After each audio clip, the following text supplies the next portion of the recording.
Welcome into the Monday Mirror edition of Main Street Sports Today, presented by the Tennessee Orthopedic Alliance of Columbia. I'm Maurice Patton, along with Wade Neely. We're coming to you from the Lee Company studios of our respective homes. Hope y'all had a great weekend keeping up with the Olympics or the the Pro Football Hall of Fame inductions or Major League Baseball or whatever it is that you were keeping up with. There was a lot to keep up with this weekend, but glad to be back. Glad to be able to talk about all of it, as we'll be talking for the next couple of hours about sports of a local, regional, national, and international importance. So, again, looking forward to it. Wade, happy Monday. Good to see you. Good to be back with you, Mo. And like you said, a lot to tap into. It was almost like the calendar just flipped to August, and it's like, all right, it's go time. Because we had a big weekend, a lot of stuff. Vibes are good.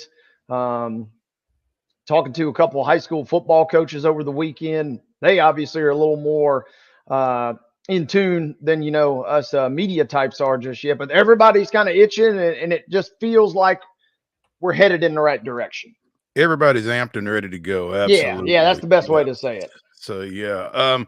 We will be talking in the second hour of the show with NUBYJAS WILBORN of alltitans.com, because, this Titans roster is constantly being remade, and yesterday was no exception. So we're going to talk with NUBYJAS about the recent signing of former Seahawks safety Quandre Diggs, among other things. But definitely that one kind of got our attention when we heard about it yesterday or last night, as the case may be. So we'll be talking to him a little bit about that and what else is going on in preseason camp as we wind toward the first preseason game of the year for the Titans. They will be taking on visiting San Francisco later this week. So looking forward to that as well. In the next segment, we will visit with Dave Hooker of Off the Hook Sports out of Knoxville. Josh Heupel and the Vols making more news over the weekend as well in the recruiting game. So, yeah, it's fascinating what they are being able to do up there. Speaking of good vibes, so lot of good stuff going on for the Orange, and going to talk to Dave Hooker about that in the next segment. Of course, we'll be talking some Braves. We'll be talking some other NFL and other college football as well. So it's it really is an action-packed show, and looking forward to getting to it. So Wade, what do you say? Shall we? You're thinking what I'm thinking, partner. Oh yeah. With no more ado, let us give you this weekend's results and today's schedule on the rundown. This is the rundown. Buckle up, gang. Here we go. But before we get into today's rundown, we want to tell you that it's brought to you by our friends at Zion Christian Academy. ZCA offers a faith-based, Christ-centered education in Murray County. So give them a call today. That number is 931-388-5831. Or you can visit zioneagles.org and schedule an appointment today. That's Zion Christian Academy, prepared for college, equipped for purpose. Major League Baseball results of local interest over the weekend. The Braves with a 5-3 win over Miami on Friday. Houston opened its series against Tampa Bay with a 3-2 victory on Saturday. The news was not good for either Wade or myself, as Tampa Bay defeated Houston 6-1 and the Marlins defeated the Braves 4-3. More of the same yesterday, unfortunately. Miami 7, Braves nothing. Rays 1, Astros nothing. Minor League Baseball action. The Sounds fell 11-2 at Gwinnett on Friday and 8-5 on Saturday, but salvaged a split of that 6-game series with a 6-4 win on Getaway Day yesterday. That takes us into the schedule. And in terms of rooting or local interest, it is a light schedule tonight, but we do have a game of somewhat importance, at least for this guy that's broadcasting here this afternoon. The Astros and Rangers will meet tonight. And the first pitch will come your way at 7:05 p.m. And that game can be seen on local TV or MLB.TV if you've got that. So Astros and Rangers once again at 7:05. That is the schedule for today. And ladies and gentlemen, that is the rundown.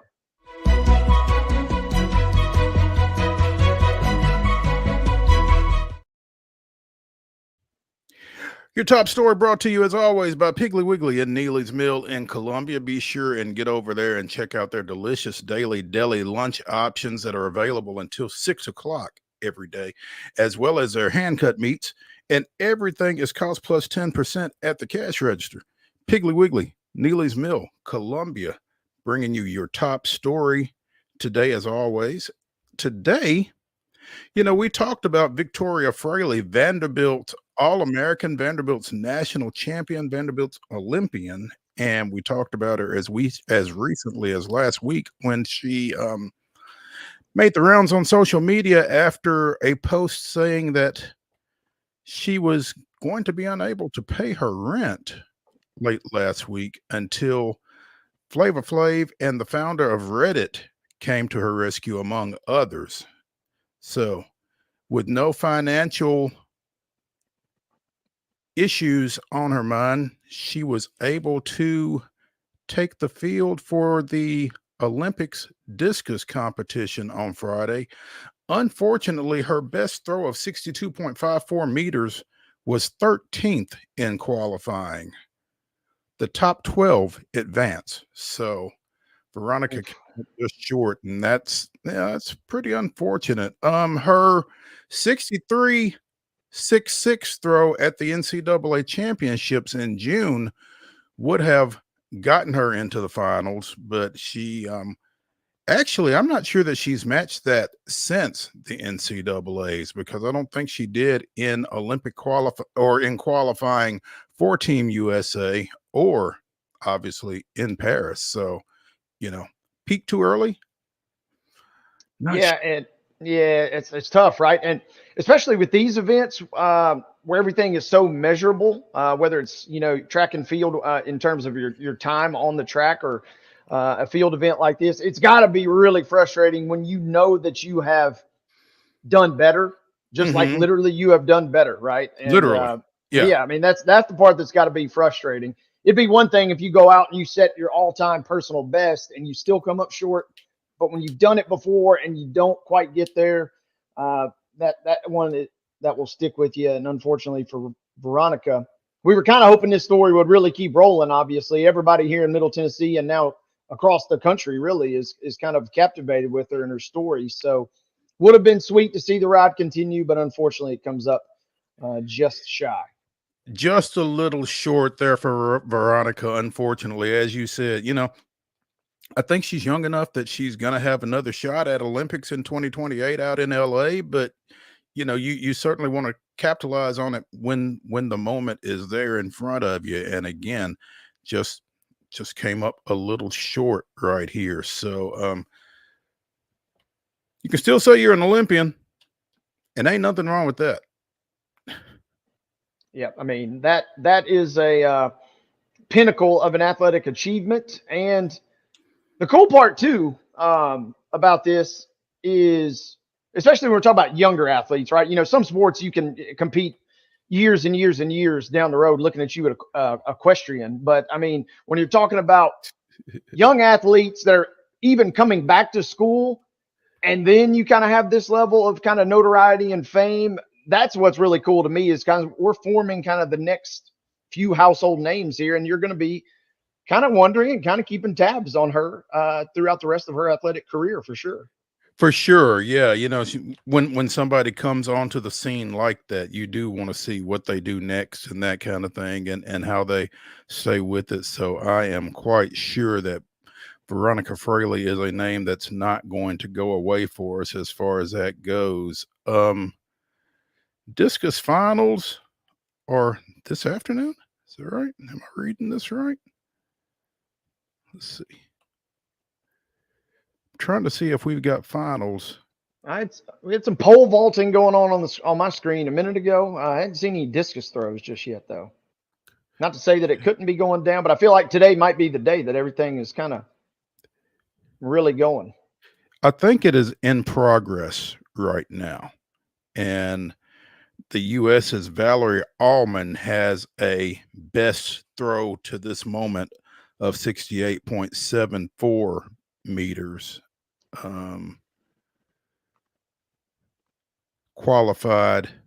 Wait a minute. No, that's not right. I don't have qualifying distances what I'm looking at right here. But yeah, they are competing right now in the finals. So we will keep an eye on that. It looks as if Valerie Allman was actually the only U.S. thrower to qualify for the discus finals. So Croatia's Sandra Elkasevic has a 67.51 right now.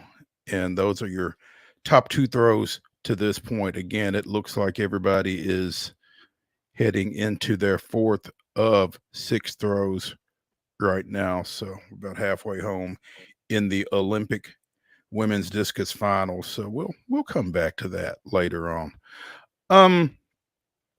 Top story B. We probably didn't make as much mention of this as we should have last week, but Goodlettsville Little League is in the Southeast Region tournament down in Georgia, the 12U team, where we had gotten used to seeing Nolensville down there each of the past 3 years as a precursor to Williamsport, where they made the Little League World Series that you see on ESPN every summer. Each of the last 3 years became the first United States team to make 3 straight Little League World Series appearances. Well, before Nolensville, there was Goodlettsville, who advanced to the United States semifinals in 2016 and played in the Little League World Series final in 2012, losing to Japan.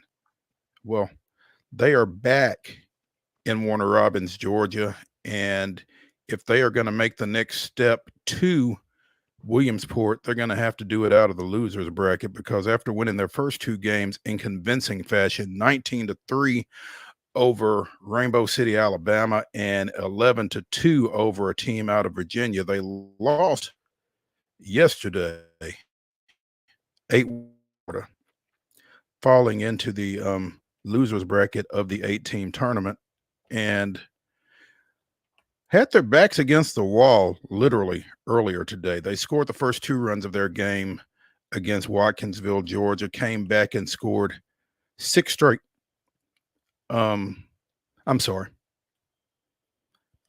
2-0, gave up 6 straight, came back and tied it, and eventually won in 7, 11-6. So they are showing a little resiliency down there in Georgia, trying to keep their hopes of getting back to Williamsport again alive. And they will play that same Florida team tomorrow at 2:00 Central Time.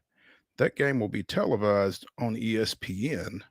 So be on the lookout for that. Again, they opened down there Thursday with that 19-3 resounding win over Rainbow City, Alabama. Then they defeated Virginia 11-2 before falling to this Florida team that they're going to see in the finals 8-1 yesterday. So good luck to the guys from Goodlettsville. We'll be looking out for you. The OGs of Tennessee Little League baseball, right? Yeah, in many for a time. respects. Yeah, I mean, for a time you saw South Nashville, which I think South Nashville has morphed into Nolensville, but it was pretty well South Nashville and Goodlettsville, and mostly Goodlettsville there for a pretty good while. Again, they were pretty much regulars, certainly in Warner Robins and in contention for getting to Williamsport on a regular basis. And this it's pretty impressive. something to keep an eye on. Again, tomorrow, 2:00, they will be on ESPN against Florida. So be sure and be on the lookout for that. Let's go ahead and take a break here from the Lee Company Studios on Main Street Sports Today, presented by the Tennessee Orthopedic Alliance of Columbia. When we return, we will be talking a little Tennessee football with Dave Hooker. That's at the Dave Hooker from Off the Hook Sports out of Knoxville. So stay tuned after this break.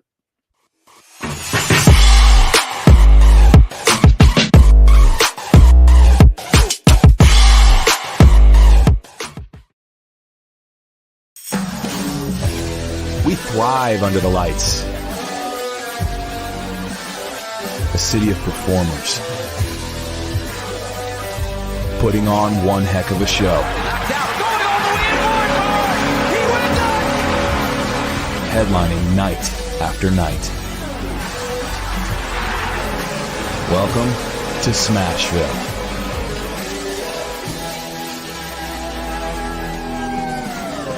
Whether you're an athlete or a weekend warrior, when it comes to your performance, don't settle for anything less than excellence. We're proud to announce that Mid-Tennessee Bone and Joint Clinic is now Tennessee Orthopedic Alliance of Columbia, where we are redefining sports medicine and orthopedics. Tennessee Orthopedic Alliance's team of expert sports medicine physicians understands the unique demands of your body. TOA Columbia specializes in personalized orthopedic care, offering state-of-the-art treatments for everything from sports injuries to joint replacements. Learn more at toacolumbia.com. Custom Stone Handler supplies over 600 distributors and suppliers with quality stone products. Along with River Stone, we produce and distribute over 100 building, landscape, and other bulk products. Our goal is to provide quality products, service, and partnerships to ensure our customers' success. We firmly believe that the measure of any person or company is how they treat other people and customers. Give them a call at 931-490-4990 or visit CustomStonehandlers.com. Nashville Sounds Baseball is back in Hit City for the 2024 season. Spend your nights and weekends at the ballpark with weekly giveaways, fireworks shows, throwback deals, live music, and more. Top talent will take the field at First Horizon Park against the AAA Minnesota Twins, Baltimore Orioles, Atlanta Braves, St. Louis Cardinals, Cincinnati Reds, and more. Tickets start at just $10 and are available now at NashvilleSounds.com. We will see you in Hit City. With Lee Company technology, the best handymen are hands-off. Lee Company techs have been using visual findings and other smart technology tools for years to add transparency and virtually take customers along. You see what we see, whether we're in a crawl space or on a roof. With Lee Company, technology helps us help you, no matter what's happening in the world or at your house.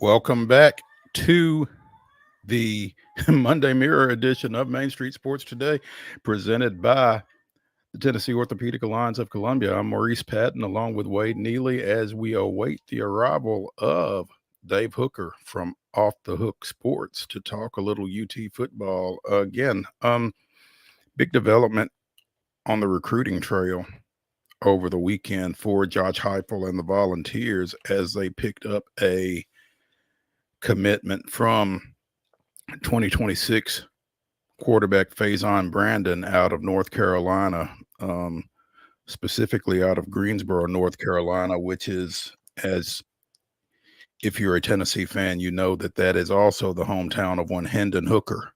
Now, coincidence? Hey, maybe, but I mean, it certainly worked once. So, I think what's intriguing about this commitment is it comes with Nico Iamaleava. There we go. On campus. Jake Merklinger, a highly touted quarterback out of the Midwest, is committed George McIntyre, a highly touted quarterback from Brentwood Academy, is committed. And now you've got, following those two guys, a kid that's about 6'3", 6'4", weighs just under 200 pounds, and again, is thought to be one of the top signal callers in his class. Had 25 offers, was down to LSU, Alabama, and NC State, I believe, and tabs the Vols. And I mean, I think the question is how/why. Certainly makes you wonder. It also, I mean, it feels like a classical game of musical chairs in some regards, does it not? There ain't enough room. Number one, only one of them can play. And number two, only so many can realistically be on the depth chart in terms of like making any sort of real impact or kind of keeping your name afloat to maybe go somewhere else. Kind of a little bit of a head scratcher as far as down the road. I mean, in a good way, though. Obviously, you'd rather have this situation with these rankings that they're talking about, number 1, number 12, 8, and 1. You'd rather have that than 111 quarterback in the country for sure. But it does kind of make you wonder what's going on.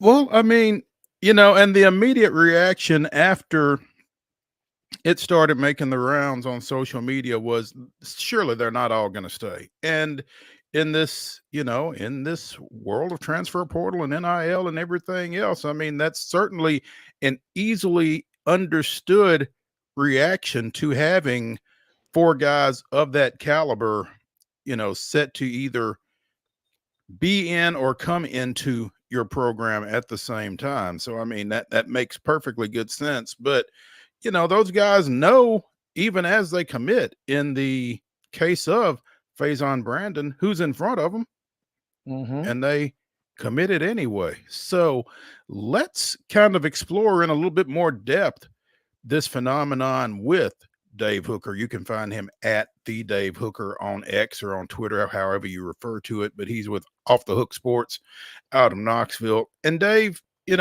first, good afternoon, but second, just wanted to get your thoughts. How is it that with so much talent, lined up to join this program, they are still able to court successfully more talent at that position? Well, I think it's kind of, and you probably heard Maurice coaches say this a lot, it's kind of their dream. They always want to take a highly touted quarterback in every class. And I think with NIL and the ability, the transfer portal to be able to get away if you find yourself trapped behind a better player, I think that's made that a reality. I think that coaches are able to go out and get the creme de la creme from year to year. And if things don't work out for them, they can transfer elsewhere. And that's probably what will end up happening with at least one of the guys that's either on campus or committed or signed with Tennessee. I mean, at some point, either McIntyre or Merkling, or at some point, something would have to give, or maybe it's with Brando. We'll see. That's interesting. I mean, I guess that's an interesting way to go at it. I'll see how it works. I'll see what it looks like, knowing that I don't have to stay. But my thing, I mean, it just feels like to me, why would you go to start with? I mean, I think it's fantastic that Heupel and that coaching staff are able to get that caliber of quarterback, particularly into their program. But what is it that they are doing right now that is selling those guys? I mean, again, that's a lot of 4 and 5 stars. No, it is. And I think a lot of it's culture. I mean, I think the culture is really good at Tennessee, and that's probably a buzzword that's overused, culture, but I think they genuinely play hard, like one another. You don't hear of a lot of people getting in trouble. I think that culture is a big part of it. I think that Josh Heupel could probably make the argument that he can recruit any quarterback in the nation and get them, as well as any other coach in the nation could. I think he's he's right up there because of his style of play, what they do. The NIL money is obviously there, but I don't even think they need that as much anymore. I think that's more a pay players the big time money after they get on campus. So I think that as far as a quarterback, Josh Heupel is not going to be hurting anytime soon, not only with these guys, but I wouldn't be stunned if in another year we're having the same conversation about another 4 or 5 star guy that's committed. And it seems like when he was hired, that was one of the concerns regarding Josh Heupel. Could he recruit Power 5 caliber guys coming out of UCF? It seems like to me we can put that one to rest. Yeah, I think so. And I think when they signed Nico, that you probably said, "Oh, well, they had to pay him $2 million a year." Well, that's true. But now I think I'm not going to say they're completely level up with Georgia, but they're battling Georgia and they're battling the top programs and they're winning some of those battles in recruiting. And that wasn't the case not so long ago. Dave, I'm curious, everybody's kind of pointed it out that obviously only one of these guys can be on the field at any given time. And realistically, only so many can be on the depth chart even. But I'm curious, is there any, strategery, for lack of a better term, behind this move? Is there a potential different recruit that maybe this gets you in the door to maybe go after? Or is this just flat out, like you've kind of phrased it, folks just wanting to come be a part of Tennessee now and then just see what happens once they get to campus in terms of competition? Do you mean strictly with Faze and Brandon, the quarterback? Not necessarily. I'm really kind of just thinking about the strategy of a whole, I guess, of adding so many talented QBs. The other thing I'm thinking is kind of like you mentioned, if you're recruiting them, the good news, and they're committed to you, the good news is they're not going anywhere else. They can't start for Alabama if they're on your bench, is the way I'm looking at it too. So That's true. I guess I'm really just curious, is there a potential, I guess with Brandon specifically, is there somebody else that maybe this move gets you in the conversation with down the road or something? Well, I think it's huge in that regard, in that it continues. Hendon Hooker's from the same hometown as Faison Brandon, Greensboro. So I think it helps you in North Carolina. Those that are old as me, Maurice probably remembers it.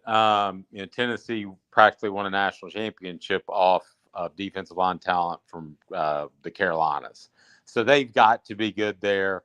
I find it interesting that Clemson, Georgia, and Tennessee have not typically all been good at the same time. I think that's because they're battling for a lot of the same prospects in North Carolina. And I think that Brandon helps you get into North Carolina. Now, we'll see if he's an active recruiter. George McIntyre has been a very active recruiter for Tennessee. Nico was not so much an active recruiter because he played volleyball. So we'll see how much of an active recruiter he is. But just having the top player in North Carolina is going to help you recruit that state, no question. And it also helps you recruit South Carolina as well. Yeah, and that's kind of where I guess I was wondering is, and also, but surely these kids, or at least these 4 in particular, we see it all the time. And I'm kind of thinking Joe Burrow obviously is your classic example here.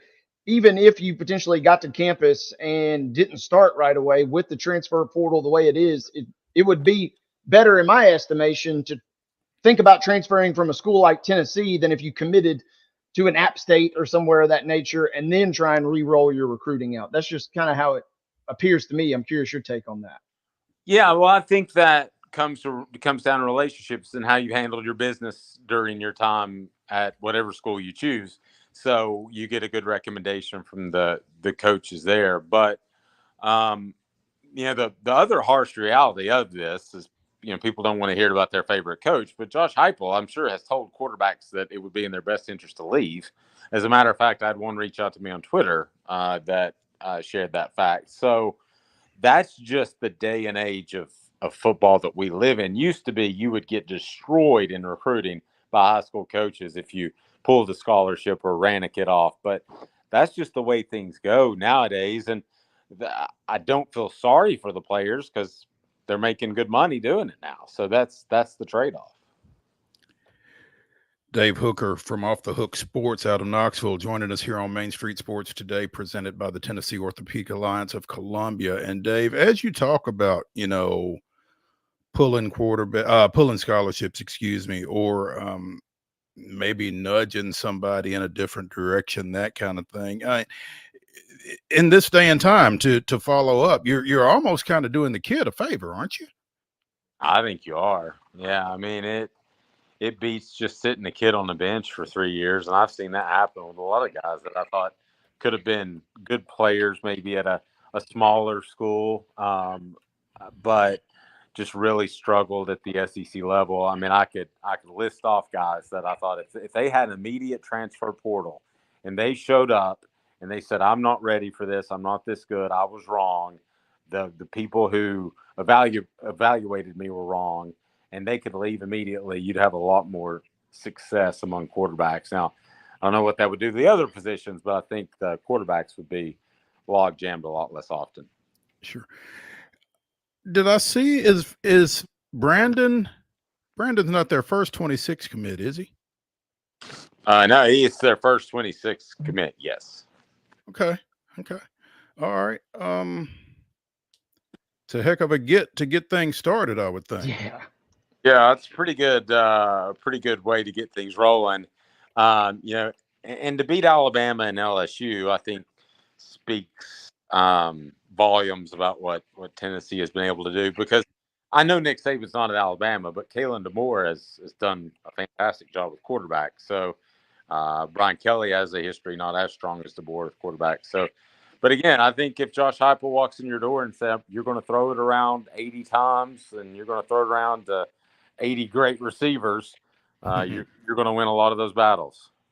Dave, I'm also curious, perception-wise, Tennessee, not even looking from the Tennessee angle of things, but from the other schools in the SEC or even nationwide, is this kind of a further notice being served a little bit that no matter how this plays out, Tennessee is capable of now going out and getting the number one in player in any class? I think so. And, I think that statement had been made previously with I look at the Hayward kid, a commitment they picked up 2 Saturdays ago. And, that was a guy who was very interested in Georgia. So I've kind of felt like that Tennessee was pretty close to standing toe-to-toe with the elite in recruiting, which now is pretty much Georgia. We used to always say Georgia and Alabama. It's pretty much Georgia is the recruiting elite in the nation. So if you can win 1 and 3 with those, you're doing great. If you can win 50% of those battles, you're probably playing for a national championship. It just feels like, that something is up and there's some sort of ulterior play here. And I think that maybe is what it is. It just almost to me feels like Josh Heupel saying, you know what? I can go in any living room, grab any recruit, no matter how many quarterbacks I got on the roster, and here's the results to prove it. And to me, that's kind of what I'm taking away, is it's kind of sending a little bit of a message to the rest of the country. I think it was a really big message. And I'm interested to visit with the young man and see if he's going to actively recruit for Tennessee like McIntyre, because that's the guy that, if you want to say odd man out, I would not say odd man out. I like a lot about George McIntyre's game, both watching him and I mentioned how much he's recruited for Tennessee. I mean, if there is a prime prospect in Knoxville, he will make the trip to Knoxville to be a part of that young man's recruitment. So I talk about there probably will be an odd man out at some point. I would say it's not going to be George McIntyre. Yeah, that would be tough, I would think, with his in-state status in particular. Yes, being right down the road, and again, I can't remember a guy recruiting as heavily as he has from the quarterback position. It's been a number of years from the quarterback position, because I was thinking Vic Wharton. But yeah, specifically from the quarterback position, you're probably right. Dave Hooker of Off the Hook Sports joining us here on Main Street Sports today. Dave, let's get away from guys that are going to be on campus in a couple of years and let's turn the focus to guys that are on campus right now. What are you seeing in preseason camp?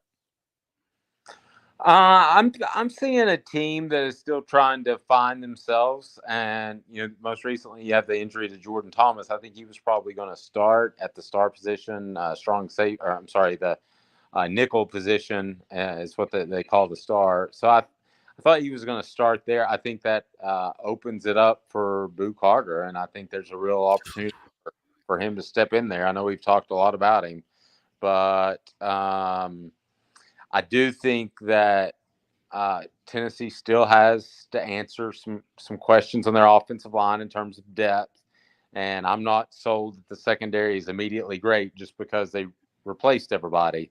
But I would have to say to this point, other than the injury to Thomas, practice has gone pretty well.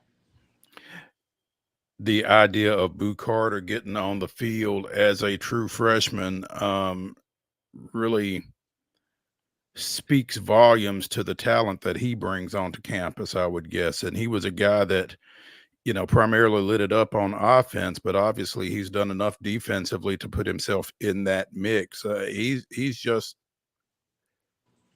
for a freshman, relative to what you expected, what has he been to this point? Now, I'm sorry, you broke up a little bit, Maurice. I just said for a freshman, relative to what you expected out of Boo Carter, what has he been to this point? Particularly for a guy who had pretty well earned his bones on offense in high school. I may be the wrong guy to ask because I was told by a pretty good source that there was a good chance that he was going to start by midseason in Tennessee's defensive backfield. So my expectations were pretty high, but to come in as a freshman and play at all in the SEC is pretty impressive, and I think it speaks to his athleticism. I think he's a young guy that could still use a little bit of coaching. Who couldn't? But I do think he's definitely athletic enough to play the position today. There you go. Interesting question, obviously, on offense. Where is Brew McCoy? How is he coming along from that awful injury that he's had last year? Coming along great. Has been fully cleared. I'm sure they'll protect him and limit him some in practice. I can't speak to what an incredible leader he has become for this football team, and not only physically is it important that he's out there, but I think him being out there brings a real leadership factor. So you hope he makes it through the season healthy after that injury, and just a really fine young man. I've really enjoyed my dealings with him. Dave, we get Chattanooga to open things up on August 31st.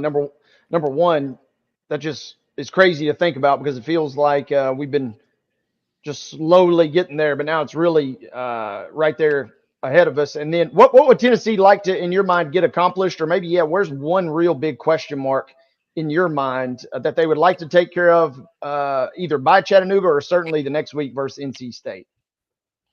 I think they probably like to, other than, score 50 and probably have Nico go out there with the starters for one drive. That's what you want to do against a lower level opponent. But I think other than that, have some answers at not only that star position that I talked about, but also the strong safety position. Do you know who your starters are going to be there?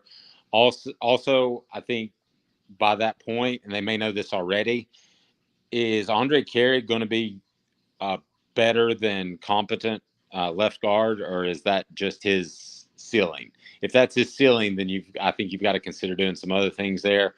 If you have somebody else that can play, is Bison Lang and Jackson Lampley ready? Young offensive linemen that haven't been ready to this point. So we'll see. But those would be the two things I think they'd like to accomplish by the Chattanooga game, is just know who their left guard is going to be and know who their starting five are going to be in the secondary.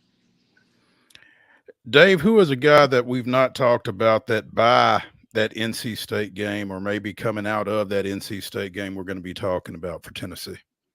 Arian Carter. I think Arian Carter, I'm not saying that he's James Pierce, but I'm saying if there's a level of talent, and James Pierce is on the very top level, the tier below that is Arian Carter and a group of other players. So I think you'll hear about him. I think he would have had a really good year last year, but he got hurt shortly after Keenan Pili got hurt. So the linebacker position was just a mess for the Vols last year. But now with Pili in the middle and Carter able to roam outside, I think you'll see him turn in at least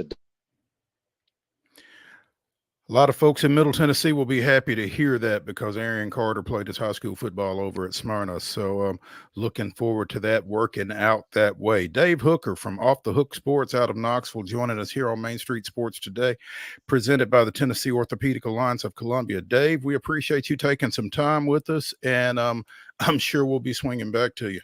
I hope so. I appreciate it, guys. Sounds good. Thanks.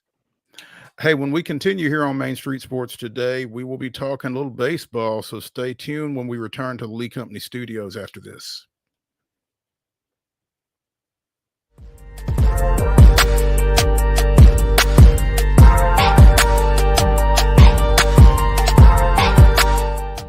Nashville Sounds Baseball is back in Hit City for the 2024 season. Spend your nights and weekends at the ballpark with weekly giveaways, fireworks shows, throwback deals, live music, and more. Top talent will take the field at First Horizon Park against the AAA Minnesota Twins, Baltimore Orioles, Atlanta Braves, St. Louis Cardinals, Cincinnati Reds, and more. Tickets start at just $10 and are available now at NashvilleSounds.com. We will see you in Hit City. Whether you're an athlete or a weekend warrior, when it comes to your performance, don't settle for anything less than excellence. We're proud to announce that Mid-Tennessee Bone and Joint Clinic is now Tennessee Orthopedic Alliance of Columbia, where we are redefining sports medicine and orthopedics. Tennessee Orthopedic Alliance's team of expert sports medicine physicians understands the unique demands of your body. TOA Columbia specializes in personalized orthopedic care, offering state-of-the-art treatments for everything from sports injuries to joint replacements. Learn more at toacolumbia.com. With Lee Company technology, the best handymen are hands-off. Lee Company techs have been using visual findings and other smart technology tools for years to add transparency and virtually take customers along. You see what we see, whether we're in a crawl space or on a roof. With Lee Company, technology helps us help you, no matter what's happening in the world or at your house.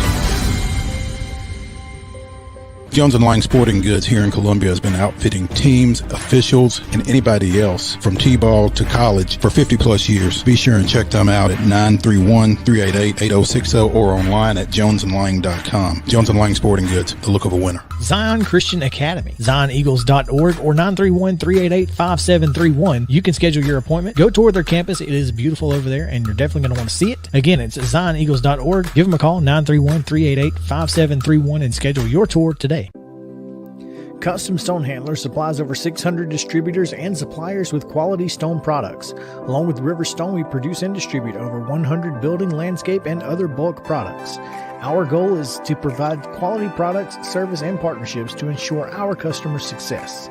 We firmly believe that the measure of any person or company is how they treat other people and customers. Give them a call at 931-490-4990 or visit CustomStonehandlers.com. Piggly Wiggly, located in Neely's Mill Shopping Center, is Columbia's locally owned and operated Cost Plus 10 grocery store dedicated to serving the community with low prices and smiling faces. Piggly Wiggly offers fresh, hand-cut meats daily as well as daily hot plate lunches from their deli counter.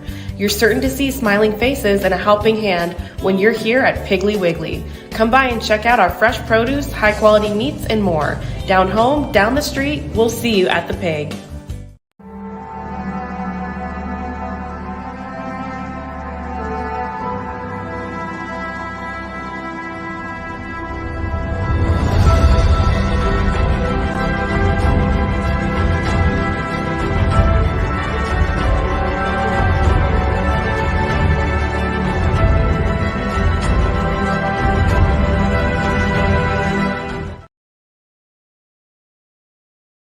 '95, Marquise Grissom goes 5 for 5, scoring a run and driving in a pair to help his hometown team beat his former team as the Atlanta Braves defeated the Montreal Expos 9-6.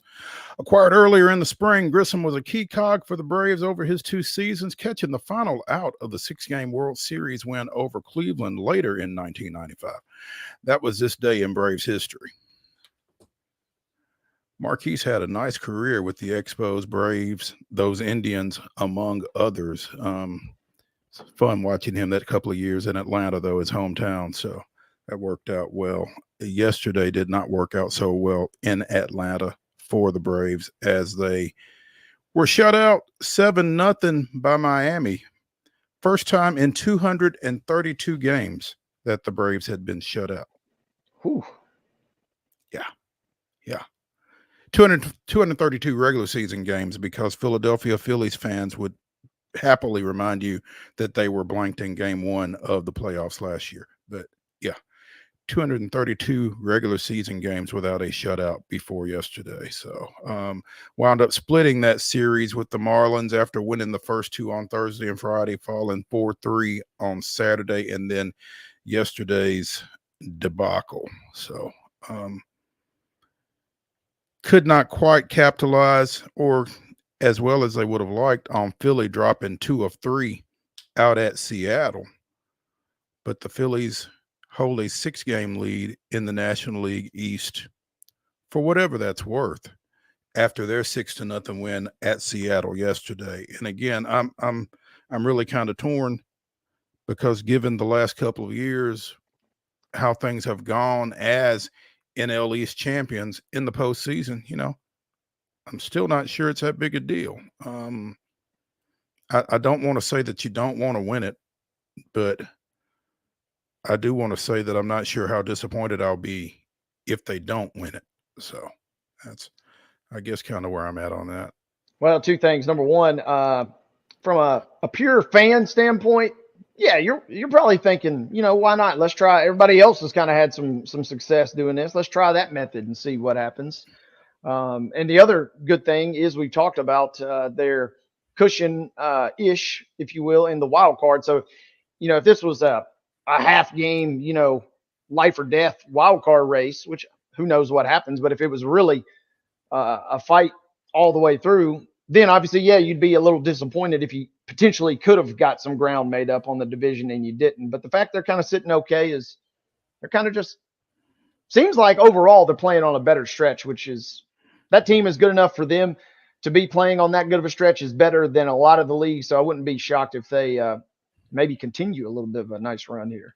Yeah, you feel like this was just kind of a little bit of a lull, but at the same time, as you look at the wild card, things have kind of tightened up, because both the Padres and the Diamondbacks sitting there right with or right behind Atlanta. The Padres are tied with the Braves for that top wild card spot, and the Diamondbacks are a half game back. Mets also lurking, as well as the Cardinals and Pirates, even all of them within about 3.5 games. So it could get interesting. Somebody else to keep an eye on suddenly here in this wild card situation: the San Francisco Giants, who sort of announced their presence with authority Friday night, as Blake Snell, who had never thrown a major league pitch in the 9th inning over his 9-year career, did so in impressive fashion Friday night, completing a no-hitter against Cincinnati. This guy has been an all-star. He's won a couple of Cy Youngs, but he had never completed 8 innings. That is crazy. It really is. I mean, I don't know how that happens. Yeah, and I mean, I know we've talked a lot about the pitching rules, and we just don't see the guys going that deep. But I mean, he's been around long enough that he was kind of still riding some of that old school mentality, I think. So I found that kind of fascinating. Yeah. They can't say it anymore. Complete game, shutout, no hitter, leave me alone. He doesn't go into the 9th inning. He doesn't go into the 8th. Just did it. Leave me alone. That's a little much. You are 9 years into your major league career, and this is the first time you've pitched in the 9th. I mean, congrats on the no-hitter. It's awesome. The first for the Giants is Chris Heston in June of 2015. The third this season, behind obviously Ronel Blanco on April 1st and Dylan Cease of the Padres on July 25th. In fact, when I first heard that Blake Snell had thrown a no-hitter, my first thought was, wait a minute. The Padres had only had one no-hitter in 40 years, and now they've had two in like a month. And then I had to remember, no, he was with the Padres last year. He's with the Giants now. So I had to recalibrate. But, I mean, that's and it's an awesome feat. And again, I'm happy for him. But, you pitched into the ninth once that night. Pump the brakes. I'm not gonna call you a workhorse all of a sudden, So, but I mean, anytime you can get one, it's great, and the fact that he was able to do it in 114 pitches. I mean, I don't know what his pitch counts have been previously that have kept him out of the ninth, but again, he threw this one on 114, so kudos to him. And what's crazy, Mo, is he was one of those guys that was thought to be right there on the trade block and ended up hanging around. And so seems like, I mean, at least for one night, it was a good move. Everybody was certainly happy, and we got that magical moment for all parties. But yeah, it seems like it was a decent bit of business by the Giants at this point in time. Yeah, you know what they say, Wade, sometimes the best trades are the ones you don't make. I mean, yeah. That may be the case for San Francisco. At least it was Friday night. Snell had thrown 7 no-hit innings twice previously, once against the D-backs in 21, once against the Rockies last season. But 8 no-hit frames was a personal best, over 7 2/3. So, and you got to let him roll at that point. Whatever his background, whatever his history is, I think if a guy takes a no-hitter through 8 full, you got to give him a shot to go out there anyway. So he did. Got a strikeout, got a comebacker, and then got a line out from Ellie De La Cruz in the right center gap for the final out. So, flirted with a little disaster there on the very last pitch, but able to get it done. So again, congratulations to Blake Snell. That's awesome. I wouldn't be surprised we see another one, because it feels like we had Blanco early and you're thinking, oh man, we're really in line for a lot. And then we kind of went a while, but then now all of a sudden it kind of seems like maybe, Cease and then Snell, maybe we'll see another one or two before we finish up this regular season. Yeah. I can tell you who won't be throwing it. And nobody who pitches for the White Sox. Seems unlikely. I mean, that also seems like the only way that they can win a game right now is Hey, Crochet, we don't need much. You just got to throw a perfect game today for us to have a chance to win. Just a perfect game. 27 up, 27 down. We're not asking for much. Yeah. 20 straight after losing 13-7 to the Twins yesterday. Whew. Goodness. Now, as we mentioned last week, you could say that the schedule kind of turns for the White Sox as they travel to Oakland for a 3-game series starting tonight. And I guess the question within a question is, if you suffer your 21st straight loss and nobody sees it, did it really happen? Yeah, it's because Oakland is averaging just over 9,000 fans this season. Dead last by a wide margin, according to this article on WGN TV. So, I mean, the good news is maybe nobody will see you continue this exercise in futility if you are the White Sox. Yeah, it's reached. We really got into it a little bit last week, toward the end of the week, but woof. it's kind of reached that point, like I said, that we're going to end up with the ticker on ESPN, days since the White Sox have won a game. And I mean, the trivia questions can start running wild. I mean, The 2024 White Sox are the 7th team in MLB's modern era to lose at least 20 straight. They are the first in 36 years. That would have been the 1988 Baltimore Orioles, who from April 4th to April 28th dropped 21 in a row. Guess how the 88 Orioles broke their skid? Don't tell me a no-hitter. No, not a no-hitter, but they defeated the White Sox 9-0 at Comiskey Park. Hey, I'm wondering which is harder, winning that many games in a row or losing that many games in a row? Ooh. Because what the A's get up to? They get up 23 in the money ball? 23, 26, something like that. It's a good question. 20 games. They just went for 20. We were hyping them up a little too much, man. Yeah, winning 20 games or losing 20 games in a row. That's an interesting riddle there. It really is. Let's see. Somebody won 26. Hang on a minute. Oh, not that I remember. The 1916 Giants won 26 straight. The Guardians won 22 straight in 2017. Those 2002 A's that you mentioned won 20 games straight. And then the White Sox in 1906 won 19 in a row. But yeah, most recently, the Guardians won 22 straight in 2017. So it feels like it's harder to win 20 straight than to lose 20 straight.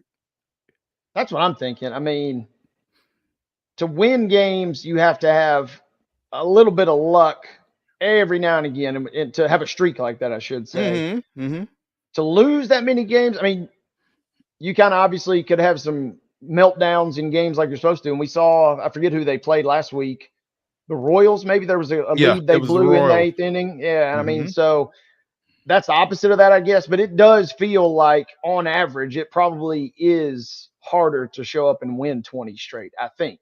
Yeah, I would tend to agree with you, I think. So, yeah.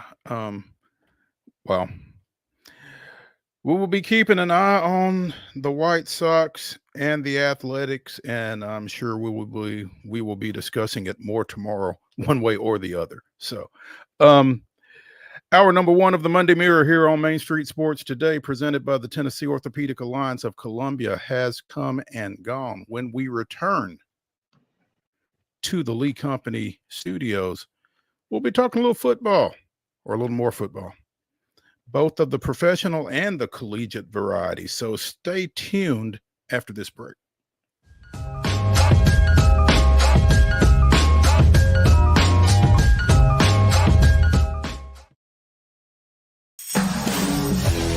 We thrive under the lights. A city of performers, putting on one heck of a show. Headlining night after night. Welcome to Smashville.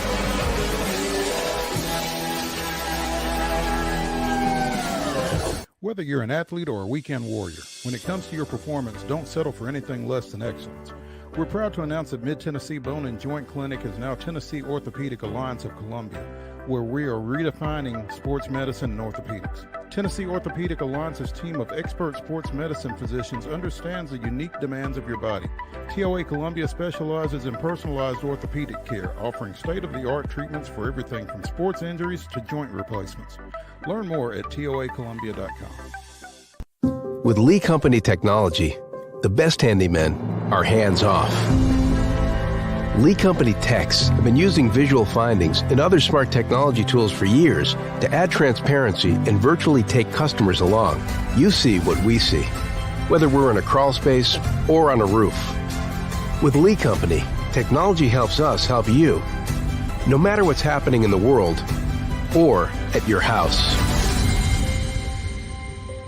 Jones & Lang Sporting Goods here in Columbia has been outfitting teams, officials, and anybody else from T-ball to college for 50-plus years. Be sure and check them out at 931-388-8060 or online at jonesandlang.com. Jones & Lang Sporting Goods, the look of a winner. Zion Christian Academy, zioneagles.org or 931-388-5731. You can schedule your appointment. Go tour their campus. It is beautiful over there, and you're definitely going to want to see it. Again, it's zioneagles.org. Give them a call, 931-388-5731, and schedule your tour today.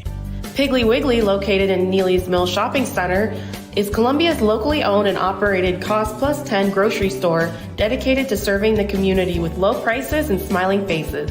Piggly Wiggly offers fresh, hand-cut meats daily, as well as daily hot plate lunches from their deli counter. You're certain to see smiling faces and a helping hand when you're here at Piggly Wiggly. Come by and check out our fresh produce, high-quality meats, and more. Down home, down the street, we'll see you at the Pig. Nashville Sounds Baseball is back in Hit City for the 2024 season.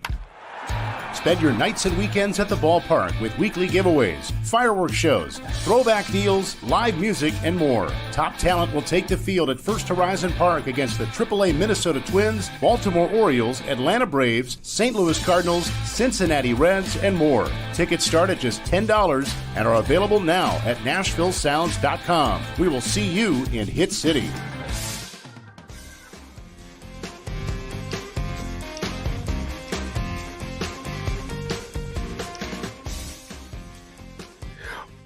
Second hour of the Monday Mirror edition of Main Street Sports Today, presented by the Tennessee Orthopedic Alliance of Columbia, starts right now.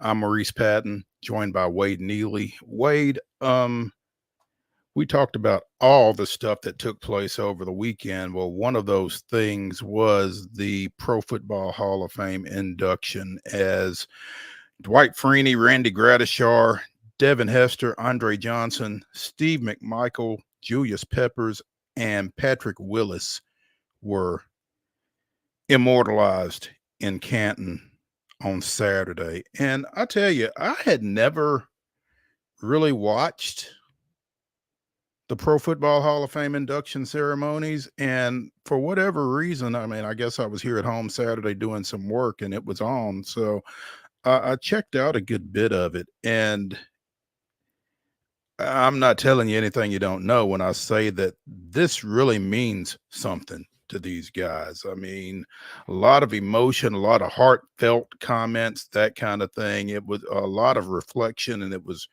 really kind of cool to see. I guess I got to see,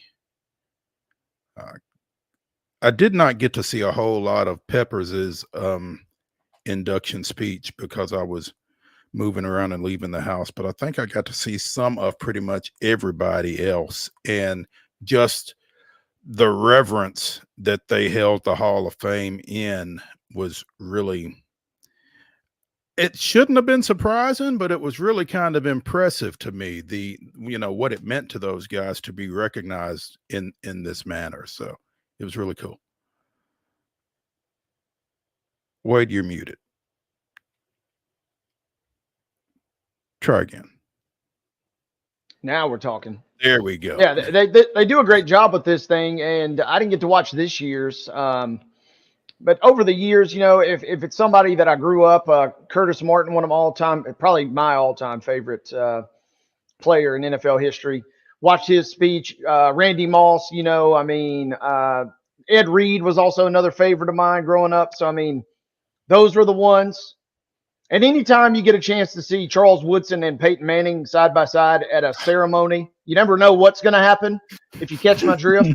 But that was really cool to see those two legends on both sides of the ball go in together. And Devin Hester, it was kind of cool, like we mentioned last week, that he goes in kind of as the kickoff, even though we didn't see it Thursday, really might be kind of coming back in vogue a little bit in terms of what could be an explosive situation. Peppers is a great two-sport player from back in his college days, but man, he was a terror on the defensive side of the ball. And so not getting to watch, I do feel like I shortchanged the NFL a little bit, but it is fun. They do. MLB's is pretty solid too, but it certainly feels like the NFL does a great job with theirs as well.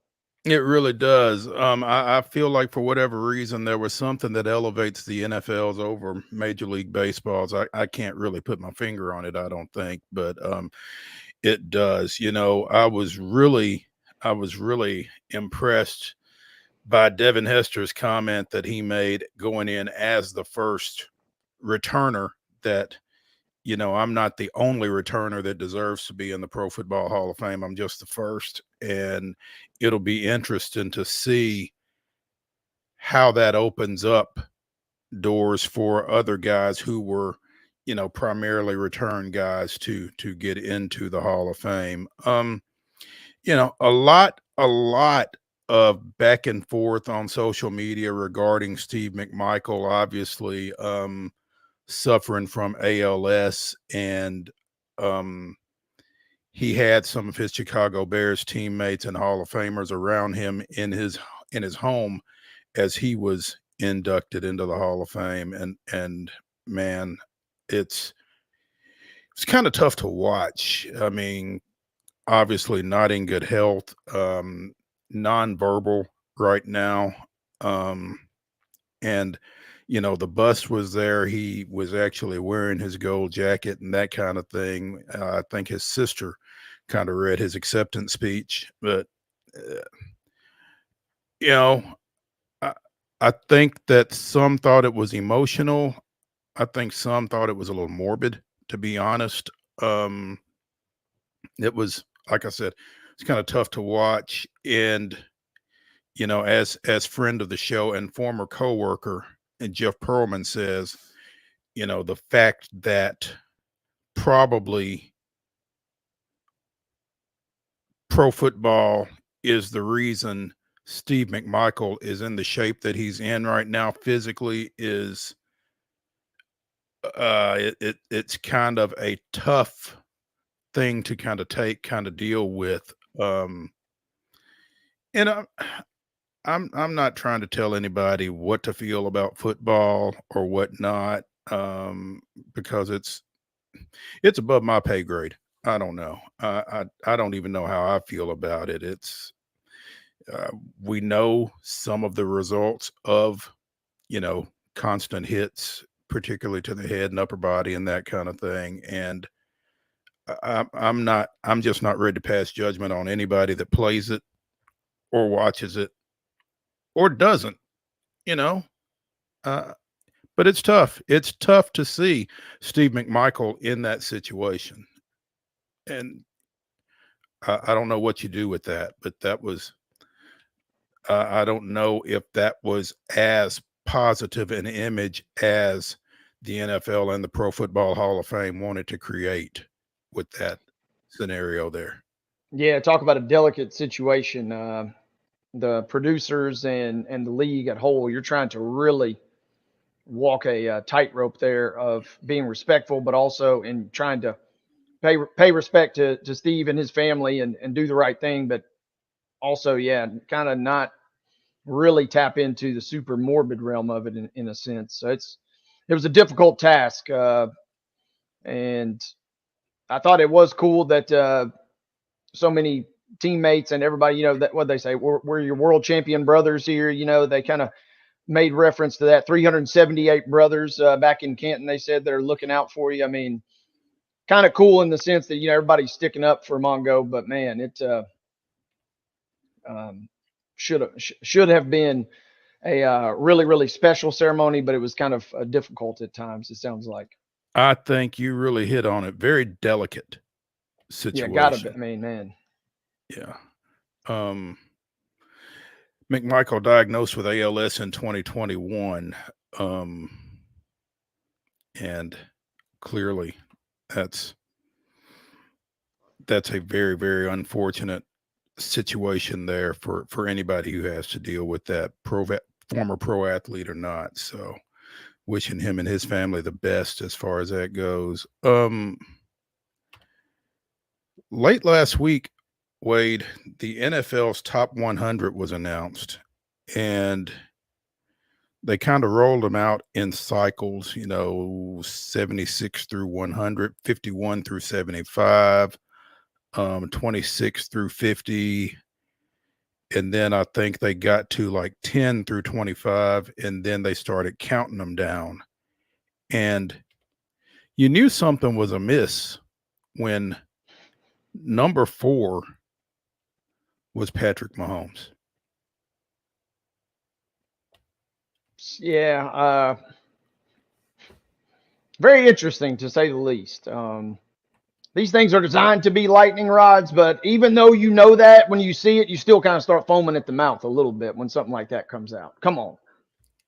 Yeah. Provocative, I guess, is the phrase that kind of comes to my mind with that kind of thing. But so ahead of Mahomes, your top 3 guys were Lamar Jackson, Christian McCaffrey, and Tyreek Hill. Thoughts? My thought is that, yeah, kind of what I initially said. I try not to get too worked up about these. And I can't remember who had the list, but we broke it down on this show a couple months ago, where Will Levis is listed as like the 31st worst quarterback in the NFL or something. We got all fired up then. He's also the lowest rated quarterback on Madden. Those rankings just got released the other day. So get ready. That'll be coming too. Mm-hmm. But yeah, Tyreek being number 1 seemed a little off. You know, I could make it, depends for me. And Heather has made mention of this a little bit as well. And I'd be curious to ask her on Wednesday. You may not have to ask, but okay. She has mentioned, and it is a thing, postseason Mahomes is God. I mean, that's God mode is what that is. I mean, that is the GOAT, postseason Mahomes.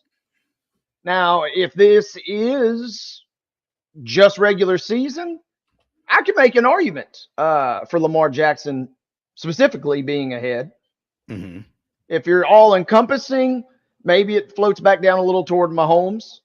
But yeah, if it's the criteria on this is so interesting. But the fact he was number 4 is the one that draws the lightning rod and the controversy, because when that came down, everybody flocks to socials, and it was just on from there. Yeah, absolutely. Again, Hill is your number 1, Jackson number 2, McCaffrey number 3, Mahomes 4, and Myles Garrett at 5. I wonder, Wade, and this is voted on by the players, right? Supposedly. Is there some Mahomes fatigue, Kansas City fatigue as far as that goes? Because Chris Jones was 6. Travis Kelce's 9. Kelce in there, yeah. So 3 of your top 10 players, or 3 of your top 9 players are Chiefs. But they're at 9, 6, and 4. And yeah, I would really like to see the criteria breakdown, and I'd like to see the real voting breakdown. And there's a reason, you know, there's a reason you have to kind of vote anonymously if it is the players, quote unquote. I mean, I would not be shocked if you came out and we found out tomorrow that some random guy at NFL PR has been scheming on this list for a year just to get the buzz out. They do such a good job of marketing the league that you're talking about the league, even when there's not really much going on in the grand scheme of things. And this is right in there. Yeah. Yeah. It's, what catches you more, that Mahomes isn't number 1 or he's not the number 1 quarterback? If I had to pick from those 2 scenarios, that he's not the number 1 QB. And again, like I said, if you just give me regular season only, or with a dash, if you say postseason is really not emphasized very much, I could give you a Lamar Jackson spiel there, because that guy has been a highlight factory and has done some crazy, crazy things with maybe in some regards a less talented team offensively. I mean, Tyreek Hill was with Mahomes for a lot of those years. So that would be more of the shock to me. And I don't know, Hill being number 1, if I am going to get worked up, and I guess kind of maybe here we go, him being number 1, that's tough, man. I totally could see the argument, but it just didn't feel right for some reason to me. It feels like he maybe should have slid back a spot or 2. It just feels odd to know. me, a receiver at number 1, just by virtue of, somebody's got to get him the ball. I mean, and think about that, I suppose. How about this? We've seen what Mahomes has done post Tyreek Hill, but even with Hill, there's still a lot of folks that have questions, and we'll ask NUBYJAS about this, I guess. There's still a lot of folks that have questions about Tua and where does he fit in the pecking order? And so is it it's a chicken egg situation, right? Is Hill making these receivers? Maybe not, because we've seen what Mahomes has done after, or maybe he's kind of helped too. I don't know. It's kind of a fascinating argument for something I usually try not to get super duper amped up about. Well, hey, don't let me get you worked up unnecessarily, but I would be interested. Let's see. Hang on a minute, because I'm going to try to tie this up real quick if I can. Tua is 36th on this list. In the grand scheme of things, what is that? Joe like Burrow QB? is 39th. Now, Joe Burrow did have injuries to deal with last year, but Joe Burrow is 39th. So, just for what that and yeah, I think that does factor in, right? I mean, if you're ranking the top 100, and you don't just get credit for what we've seen 2 and 3 years ago. I mean, if you're asking, who are the top 100 in the game right now? Right now, I could see where somebody would put him ahead, but it's really hard to think about anybody ranking Tua ahead of Burrow, unless maybe you're talking back to that example with Lamar Jackson. Unless you're talking maybe regular season, in which we've seen Tua put up just circus numbers some years. It would be interesting to know what the criteria was for sure. Wade, we've used the term Friday afternoon news dump.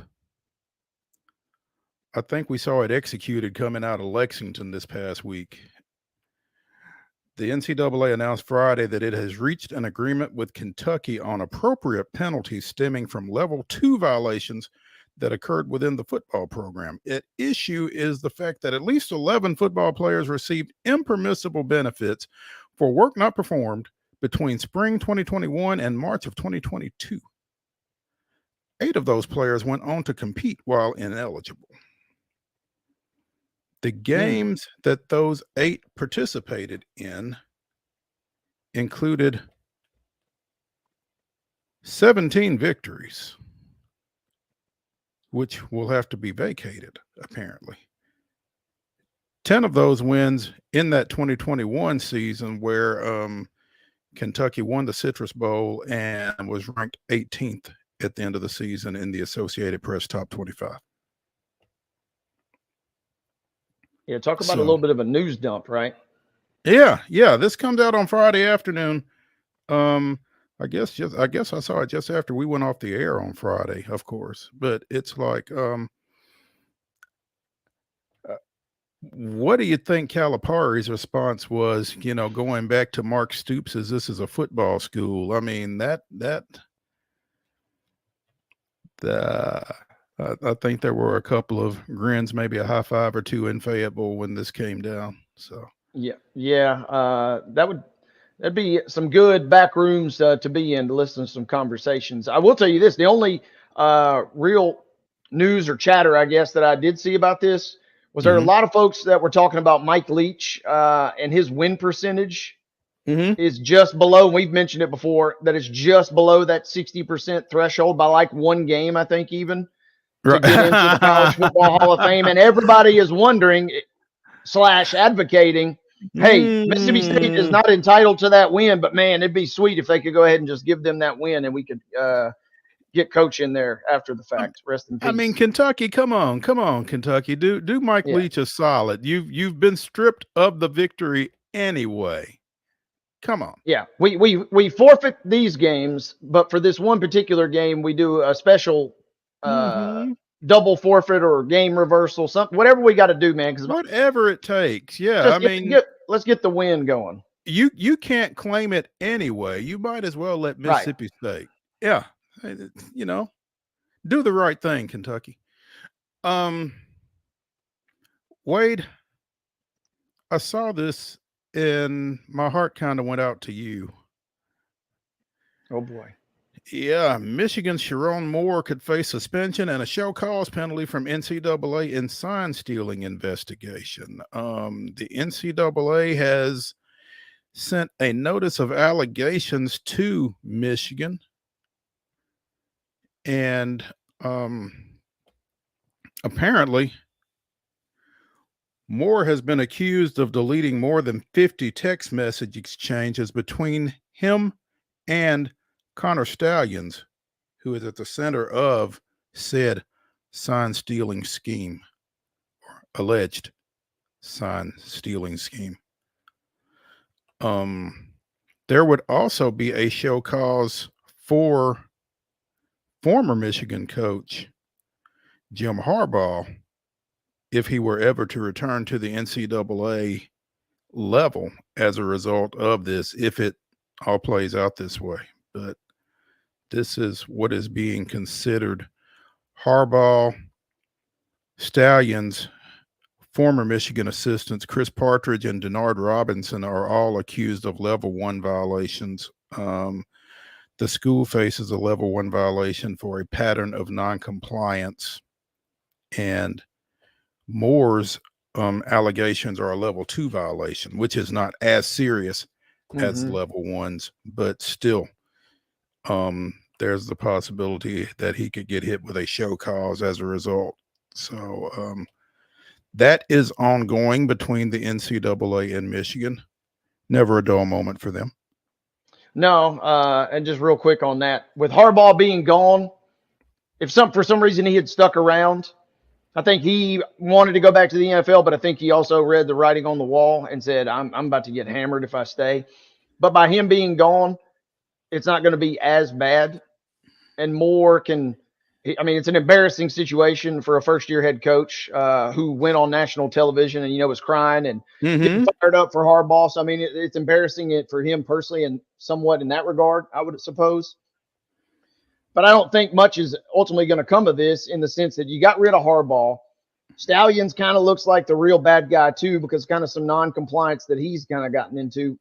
Michigan can kind of say, hey, we've got rid of the one super bad egg and we got rid of the rogue agent, if you will. I feel like Moore probably gets dinged, maybe a little suspension.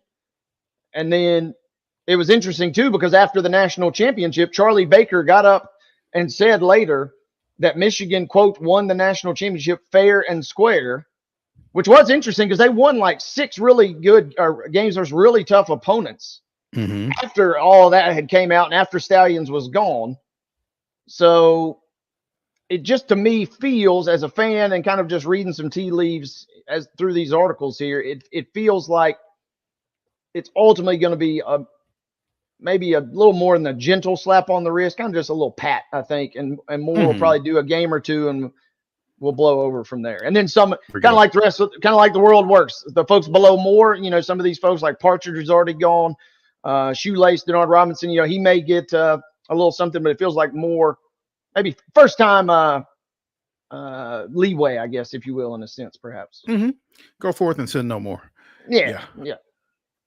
Let's take a break here on Main Street Sports Today, presented by the Tennessee Orthopedic Alliance of Columbia. When we come back to the Lee Company studios, we will be joined by NUBYJAS Wilburn of AllTitans.com, talking a little Titans and a little roster management. Stay tuned after this break.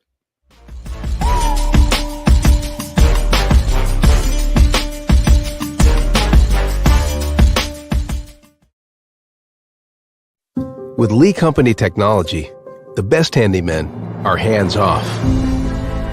Lee Company techs have been using visual findings and other smart technology tools for years to add transparency and virtually take customers along.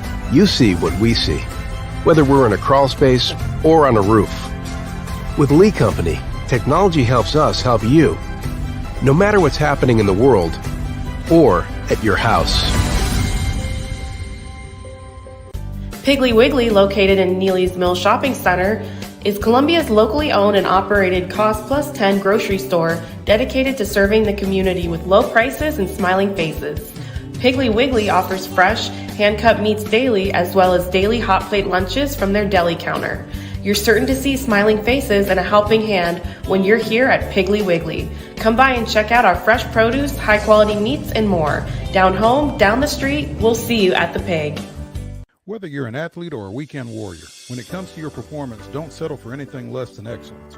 We're proud to announce that Mid-Tennessee Bone and Joint Clinic is now Tennessee Orthopedic Alliance of Columbia, where we are redefining sports medicine and orthopedics. Tennessee Orthopedic Alliance's team of expert sports medicine physicians understands the unique demands of your body. TOA Columbia specializes in personalized orthopedic care, offering state-of-the-art treatments for everything from sports injuries to joint replacements.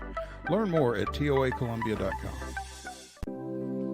Custom Stone Handler supplies over 600 distributors and suppliers with quality stone products. Along with River Stone, we produce and distribute over 100 building, landscape, and other bulk products. Our goal is to provide quality products, service, and partnerships to ensure our customers' success. We firmly believe that the measure of any person or company is how they treat other people and customers. Give them a call at 931-490-4990 or visit CustomStonehandlers.com.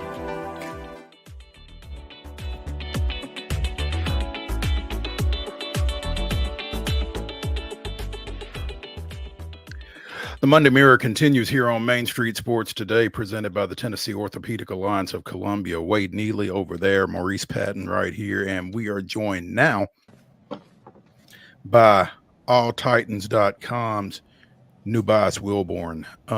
NUBYJAS. Yes, sir. Tilt your camera up just a little bit because we're cutting you. There we go. There we go. We wanted to see all of that bald head. Yes. Man. What's going on? Man, just trying to figure it out, brothers. How about y'all, man? You know how it goes. Hey, we're just pumped, new guys. Titans football is back, baby. I mean, yeah, it's the preseason, but it's back, right? It's something. There are things happening at the facility, apparently. Signing players, and it's a lot, man. Yeah, talk about signing players because, I mean, again, and I've said it with you, I've said it with other folks as we've talked Titans. I just don't recall, and you have straightened me out every time I've said this. I don't recall as many moves as we've seen out of this Titans front office to address this roster. And your response has been, this is a team that went 6-11 last year. So, and I mean, year before that, right? They were a winning team. I mean, yeah. So I absolutely get it, but you know, we are a week into preseason camp now, and we just got word last night that Quandre Diggs is coming in, former Seattle Seahawks safety. You feel like that's an upgrade, but at the same time, it's a week into training camp. How is this guy still available if it is an upgrade?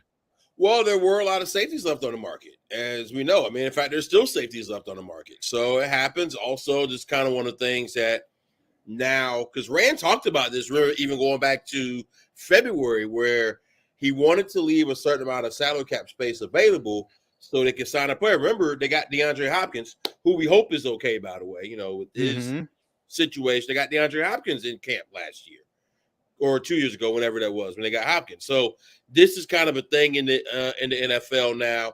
I guess it's the other side of the transfer portal, you know, where you want to leave a scholarship open, right? Yeah. Hey, man, but it's the reality, though. I mean, it's the same thing. You want to leave it. And I guess also with the portal, you got to leave NIL money there, too.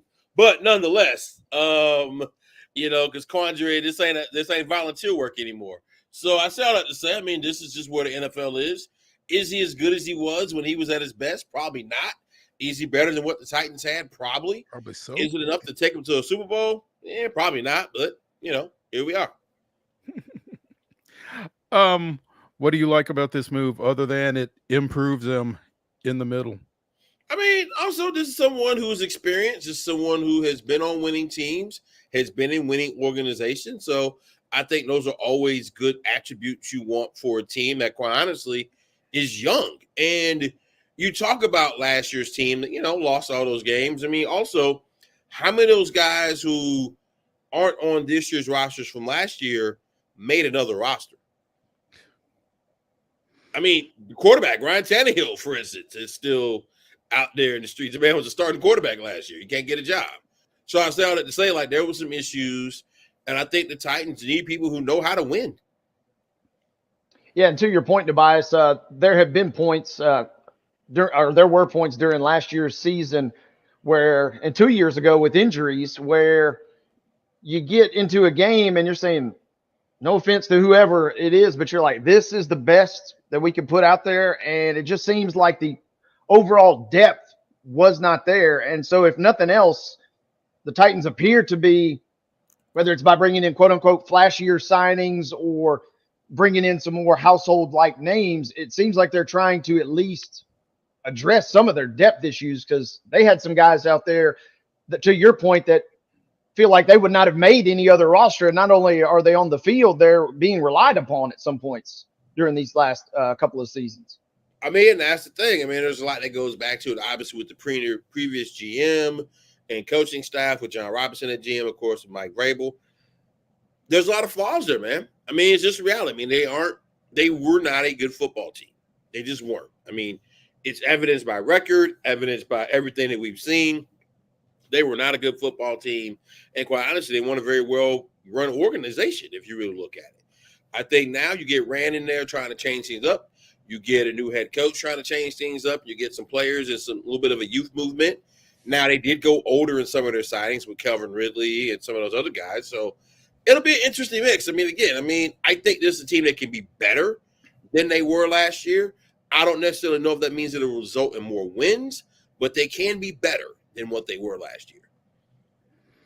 And that's going to be tough for fans to accept, I would think, the fact that they may not have more wins, but they may be better. Because, I mean, who was it that said you are what your record says you are? I mean, that's just going to be an interesting dynamic, particularly in this town, I think, where we've seen this team have some success, and now all of a sudden they're not. But you're telling me we're better, but our record isn't as good as it was in other years with that GM and with that head coach. But these guys know what they're doing. You know, that's, I just can kind of picture that as kind of being the response of certain parts of this fan base when it plays out that way. Well, I mean, to be honest, other than going to training camp recently, I really hadn't come into contact with very many Titans fans so far. So it's actually been kind of good to actually meet some of them and see them. I almost didn't know if they existed. So that's been kind of good to see.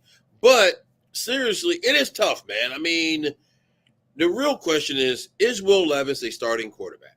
Okay. And what type of starting quarterback is he? Is Will Levis a top 15 starting quarterback in the National Football League? If he is, then even if you don't have the wins this year, maybe next year now you're building towards something. Now, unfortunately for him, and I think pretty much every quarterback following him, there's a young man in Houston named C.J. Stroud that's kind of blown all the expectations for a rookie quarterback out of the water with how he did last year, right? I mean, gee, golly, that guy looked pretty good. And now you got Caleb Williams coming in. We'll see what he does. I mean, this is a big year to find out who Will Levis is, to find out if they can improve that offensive line, if they can improve their defensive line, if they can keep players out of trouble, if they can stay healthy, if they can, there's a lot of if in there, man, and not a lot of certainty. I mean, I think they have two solid running backs in Tony Pollard. We'll see what happens with that rotation as they go along with the second-year man out of Tulane, how those two guys work together. I think they have a pretty good receiving core. I think they have a pretty good defensive back unit. And now maybe they have two good safeties who are a little bit older. So we'll see, man.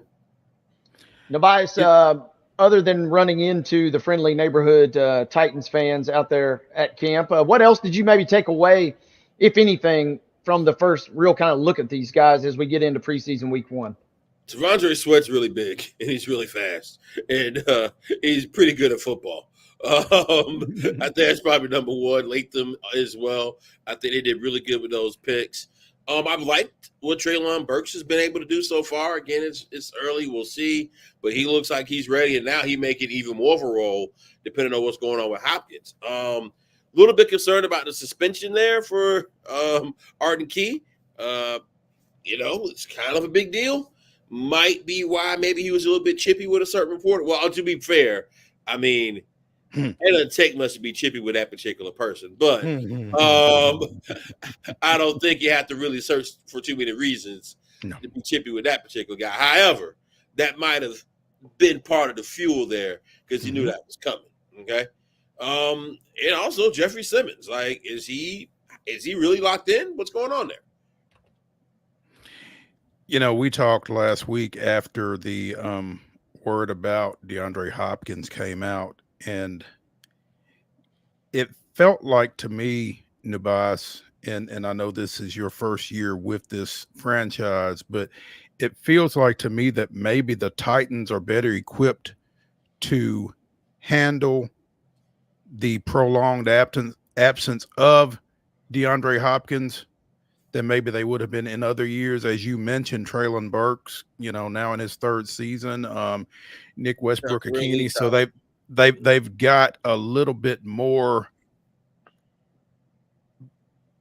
serviceable bodies at that position than they have had, led by obviously Tyler Boyd and Calvin Ridley. But it just feels like they can sustain a loss like that a little bit better than maybe they would have been able to in years past. Well, you sure better hope so. I mean, it sounds like it. And we'll see. I mean, look, man, DeAndre Hopkins, man was 1,200-yard receiver last year, man. I mean, you just don't replace that, dude. I don't care. Right. You know what I'm saying? But do I think they can be better off than they were last year? I sure hope so. I really do. I mean, because if not, it's going to be rough, man. I mean, they struggled to pass the ball last year, and they want to throw the ball a lot this year. So maybe with Brian Callahan, with his new system and everything he want to do, maybe it works out. But also, hey, man, Will Levis played, 9 games last year? 9 total NFL games for Will Levis, okay? Right. That's a lot to ask, man. It's a lot to ask. I'm just saying. Asking a lot. While we're talking quarterbacks, what did you see or what have you seen for the battle for the position behind Will Levis in your mind? I mean, look, Mason Rudolph is a pro, okay? A pro who has won NFL football games, all right? A pro who has won NFL football games and for a pretty decent franchise with the Pittsburgh Steelers. Malik Willis has not done that as of yet. I'm going to give Mason the slight edge, but hey, Malik makes throws. He can move. And, I mean, I think it's going to be a tough situation for him because I think his die is already cast, unfortunately. Maybe if you would have got with someone like Callahan and Nick Holtz and that whole crew sooner, maybe it's different. But I think the guy die is pretty cast for him. I think it's ultimately going to be Mason Rudolph's job as a backup. I would be surprised if that's not how it goes because, again, you know what you're going to get out of Mason Rudolph. Now, I ain't saying you want him as your starter every day. I ain't saying all that. But, let's say if Levis goes out for a stretch of 4 games, you might still go 3-1 of those games with Mason Rudolph. You don't know that with Malik Willis. And I think they're going to go with the more sure thing. Makes sense.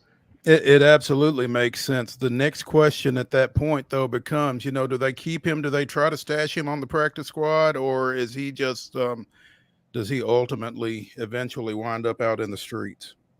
It's tough. I mean, I've seen some trade rumors. I haven't really heard much about that as of yet. Of course, they're going to play it close to the vest. I mean, I don't know what you're going to get for him. So maybe you try to stash him. Also, these roster rules keep changing. So you got to look at that too. And how does that work out? And what does he want? So I would say as of now, you probably keep him on the roster, but we'll see. Because, I mean, is it better to have a third quarterback or is it better to have another offensive lineman? I don't know. While we're talking personnel, NUBYJAS, you mentioned running backs earlier, running backs plural, and they both seem like they could be pretty good. Maybe not a direct replacement for Derrick Henry, but they're also 2 totally different style of backs. What have you seen out of both of those guys? And then I'm curious, what will the Titans' run game just as a scheme look like in your mind this year anyway? I mean, think about it. I mean, you got Powell, got Tajay Spears. Also, I mean, don't sleep on Julius Chestnut. You know what I'm saying? Maybe find a way as a third running back getting up in there. I mean, they got an interesting little group there with these guys. But ultimately, I think it's going to be Pollard and Spears getting the lion's share of the carries, I believe. And I think the running game is going to look a little different. I think you're going to see maybe two backs, but one of them go out as a wide receiver. You're going to see them catching passes more. You're going to see the run plays look a little different, maybe a little bit more option. I mean, it's not going to be the Derrick Henry 3+ yards in a cloud of dust anymore. I think it's going to look a lot more modern, a lot different than what it has previously. And, but also one of the things the running back coach was talking to us about was how touches doesn't have to be a traditional carry.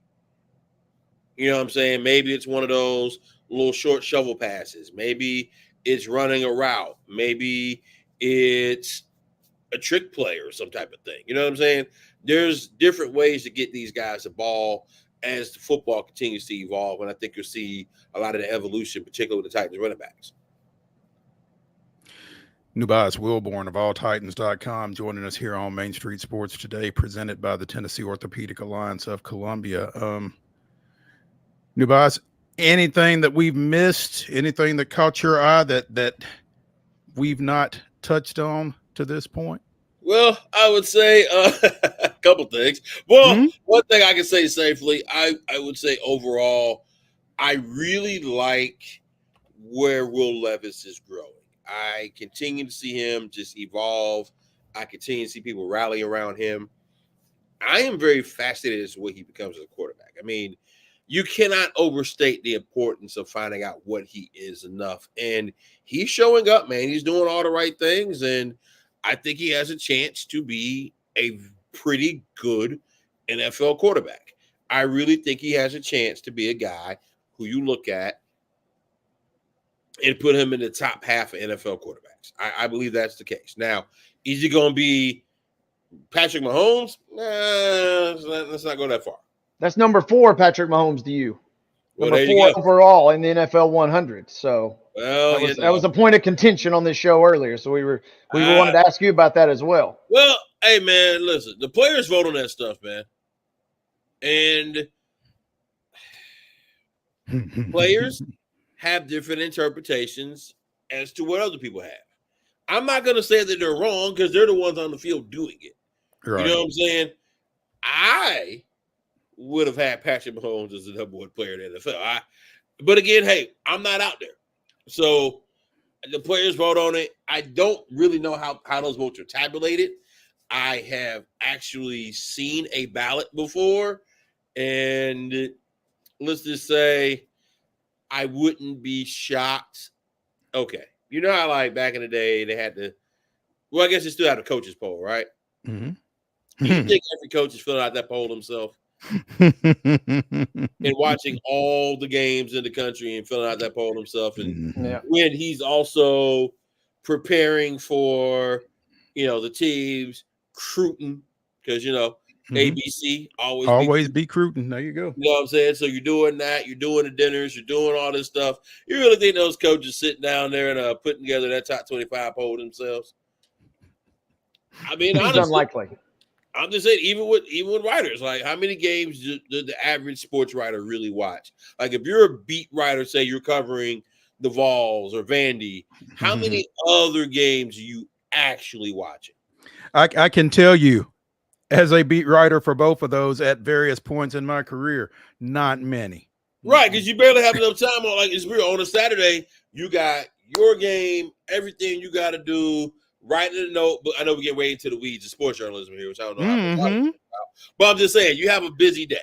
You do. And then if you're lucky, you got a girlfriend or a wife who actually likes you, or husband or whatever, depending on however your game goes, or gender or whatever. You know what I'm saying? Mm-hmm. You got somebody to come home to and some kids or whatever. You got stuff to do. You're not watching all them games. And as much as I believe the players know what's happening, I also know they're not watching all them games. And I also know sometimes they go off things they hear as opposed to what they see, and I'll just leave it at that. There we go. NUBYJAS WILBORN of AllTitans.com joining us here on Main Street Sports today, presented by the Tennessee Orthopedic Alliance of Columbia. Always a pleasure when we can get him on, and look forward to doing so again soon. Thank y'all, man. Y'all be good. Thank you. Appreciate you. When we return to the Lee Company studios, there's a little something going on over in Paris we probably need to touch on before we get out of here. So let's do that after this break.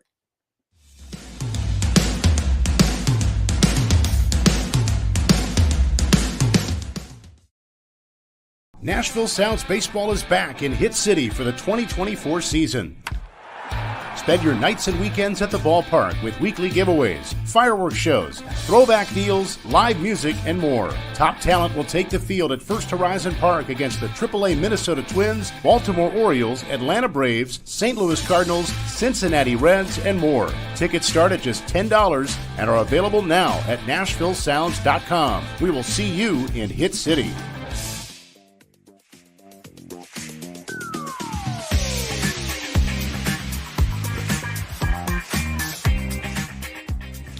I'm Maurice Patton. That's Wade Neal, and we are Main Street Sports today, presented by the Tennessee Orthopedic Alliance of Columbia. Welcome back to the Lee Company studios of our respective homes as we take you into the final segment of today's show. And as we mentioned, there's a little something going on over in Paris. The 2024 Olympics are in full swing. Where should we start, Wade? Man, you know where we got to start. We saw I went back and watched the entire build up to the 100 meters yesterday at least 3 times. I'm talking the introductions, the music, the lights out. I mean, I saw a tweet. I forget which sports writer it was, or a reporter that was there said, I have never heard a stadium literally a pin you could hear it drop, because they had like a 20-second delay after the music goes out before they take the blocks. And then that was all before the race. That was already crazy enough as is. It was a scene from a movie. And then insanity as Noah. I don't know. I still don't. I don't know that he really won. I'm just going to put it to you like that, because I look at a photo sometimes and I'm like, all right, yeah, he won. Then I look at some and I'm like, I don't think he won. I don't know. It's crazy. I don't know if he won or not, but he got the gold. Hey, and sometimes that's just how it has to happen, right? Yeah, and I mean, it's tough if you are Keshane Thompson, I think, because there were folks calling it live that had him winning it. And you can understand why they would have. And when you look at the photo finish, you can understand why they may still have had him winning it. But Noah Lyles is officially the world's fastest man, winning the 100 meters with what, a 9.783? Is that what it was? Yeah, we had to go down to like the fourth decimal plate. Yeah. Mm-hmm. Yeah. So, again, edging out Keshane Thompson, and the U.S. went 1-3 in the event, but it was a race for the ages, man. The first U.S. sprinter to win gold in the 100 meters in 20 years. And when they said that, and said that Justin Gatlin in 2004, was the last. Am I that old? The answer, of course, is yes. Yes, I am. But, yeah, I mean, it did trip you out, but I mean, obviously, there was a gentleman from Jamaica that kind of took care of some business in that event for a long time. So goodness, yes. And that's what Noah is going for. And that was what was so cool, because coming into this Olympics, especially, he had talked so much and gotten so much good or bad, depending on your interpretation, publicity and fanfare, and didn't do that great in Tokyo by any stretch of the imagination. And so still continuing to talk and kind of thrust himself into the conversation only now to come out and back it up. That was the coolest part to me. The fact There you that go. he totally backs it up. The U.S. wins. And that race was just insane because when you go back and you watch it, I mean, everybody finishes. I mean, there's some photos where they show Lyles and it looks like he's second or third, but he really won, obviously. And then the person off to the left, you're looking and you're like, oh, it looks like they got second maybe. They actually finished like seventh. I mean, it was just insane how bunched up it was at the finish line. It was unlike anything I've seen in a long, long time. Officially, he and Thompson were both credited with 9.79s, which is unfortunate. But because I'm trying to figure what the actual time was that he was credited with. Lyles 9.784, Thompson 9.789. I mean, that's I don't know how much closer it can get than that, but and here's what's crazy: the 100 ain't even his best sport, his best event. I just got done right before we went on air. He just cruised in the 200 like it was nothing. That was, now granted, that was in the earlier heat, but I mean, he was out for a jog in the park and dusted everybody. 200 is going to be something to watch, those finals. Yeah, that may have been the most exciting thing we've seen to this point in Paris. But it was far from the only excitement we got yesterday because in golf, Scotty Scheffler virtually came out of nowhere to win gold. What do you 31 on the final 9? This dude was on fire. And after Thursday, Friday, we pointed out, or at least I did on this show, and I said, man, I don't know. He's had some struggles with the Ryder Cup.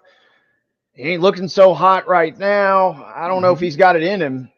And he didn't have it in him until Sunday. And that's the only day that sometimes that matters. And wow, what a comeback.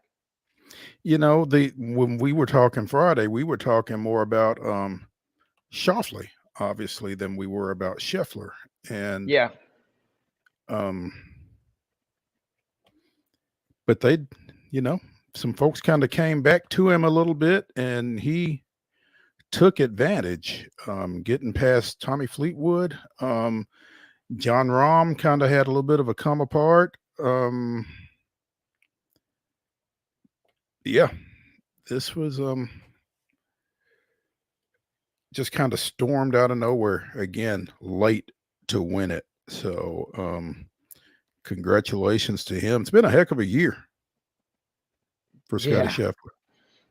You know, I was looking for that tweet. I'm sure you might have seen it earlier, where they've listed all of his activities, I guess, this year. Accomplishments. Yeah. I mean, yeah. So, and shooting a 66 after getting out of jail. Yeah. That kind of thing. I'm not going to, well, the jail, just getting imprisoned was one of the accomplishments or noteworthy events, I think was the way this tweet put it. And I can't find it now, but he has been a couple, months ago, you were thinking he was going to win every tournament the rest of the year. And then he had kind of a little bit of a lull.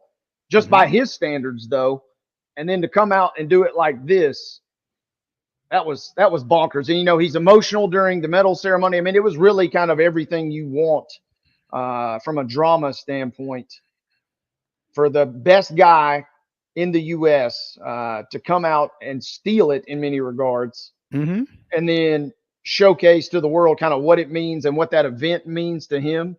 Man, that is legendary stuff right there from Scotty. 6 birdies in the final 9 holes. 9 under 62. Fleetwood placed second. Hideki Matsuyama placed third for Japan. Won the bronze. So, yeah, that's you know what's cool? And I have to kind of attribute this to some degree because I was watching Sunday Sports Central on News Channel 5 last night with Steve Lehman and John Burton. So I don't want to be accused of stealing anything, but they mentioned, the professional athlete involvement in the Olympics now, because it used to be that there weren't. I mean, only amateurs were eligible to participate in the Olympics. But, now you've got the professional athletes participating in it. And, you would think that it wouldn't mean as much to these guys, but it does. You watch, you watch these basketball players, you watch these golfers, you watch these folks that play for millions of dollars at a time and that kind of thing. And a gold medal means as much to them as anything, it feels like. And so, it's really kind of cool to see. Especially golf, just because it had been gone for, over 100 years. They went, I think, until 2016 when it comes back. And now it's this new thing and just kind of it's like, and more on Djokovic, I guess, in a second, but the same deal with Djokovic. You have a unique way now to add something to your resume that really you're only going to get 1, 2 chances, maybe 3 at the absolute most. And if you could somehow do that, you ascend to an even crazier level. And that's exactly why I think you see the professionals kind of chase that a little bit. Yeah, they're, excited to compete for Team USA. And it's cool to go to Paris. I wouldn't turn down a free trip either. But going out and being able to notch an extra kind of mark on your resume that nobody else really has is really, really special. And Djokovic winning the gold in tennis is kind of what cemented that too, because you take this already just almost GOAT level resume, and now it just adds one crazy and extra wrinkle. You add a gold medal to it. Your peers, if they don't get you then, they basically have no chance to get you ever, because there's, like I said, the window is so small with this thing. Right. Finally, before we get out of here, because I see the clock is ticking, the women's 4x100 meter medley relay swim team just took a hammer to the world record yesterday, excuse me. Swimming a 3:49.63 to win that going away, 3 seconds ahead of Australia. China placed third for the bronze. And as we like to say, there's always a Nashville connection. Reagan Smith led off. Lily King was the second leg. Tori Husky was the anchor. Sitting at number 3, Harpeth Hall graduate Gretchen Walsh. Holding it down. Holding it down for the red, white, and blue. So helped pad the U.S. lead in the medal count. I think it was 71 at the end of last night, including 19 gold, putting them comfortably ahead. I think number 2 was 45, and that might have been China. But they are having quite the games, Team USA is. So yeah, showing up, flexing a little muscle, and winning the 100 meters for the first time in 20 years. I still got goosebumps just thinking about yesterday. And like you said, we're just getting warmed up with what Mr. Lyles and some of the other sprinters can do really here. Stay tuned. It's going to be a fun week, man, between the Little League regionals and the Olympics continuing, and we got preseason football coming down later this weekend. So it's going to be a lot of fun. Tomorrow, Wade and I will be over at MTSU for their football media day, so be sure and check us out. And that's going to do it for the Monday Mirror edition of Main Street Sports Today, presented by the Tennessee Orthopedic Alliance of Columbia. We will see you all in the Lee Company studios over in Murfreesboro tomorrow. Be sure and check us out, 2:00.